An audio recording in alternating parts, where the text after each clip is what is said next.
The Ampatuan Massacre, also known as the Maguindanao Massacre, took place on November 23, 2009, in the Philippines. It's remembered as one of the deadliest attacks on journalists, and the worst instance of electoral violence in the country's recent history.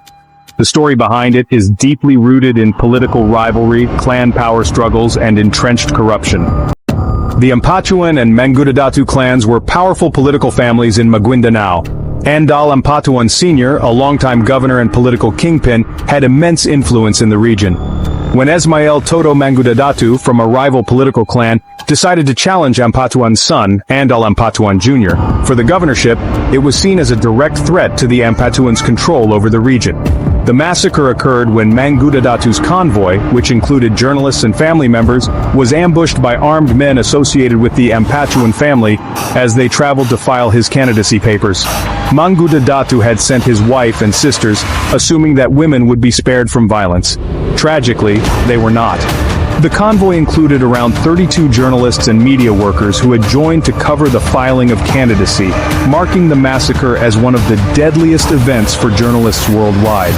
The Ampatuans reportedly feared media coverage that would expose their crimes and disrupt their hold on political power.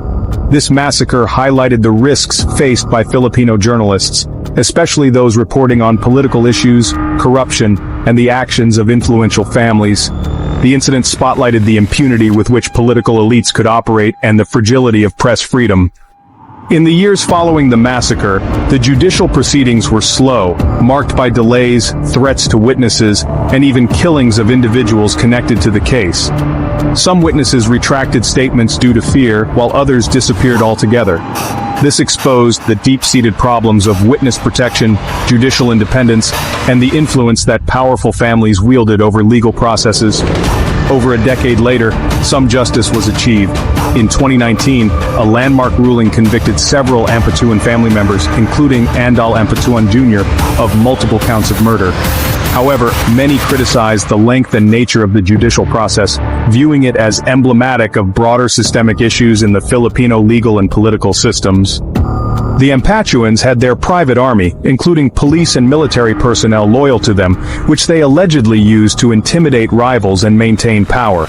This situation reflects the broader problem of local warlordism in the Philippines, where political families maintain private militias, creating semi-feudal systems in some regions. These armed groups often enjoy local government support or tolerance and receive weapons and resources meant for counterinsurgency operations, which they use for their political ends.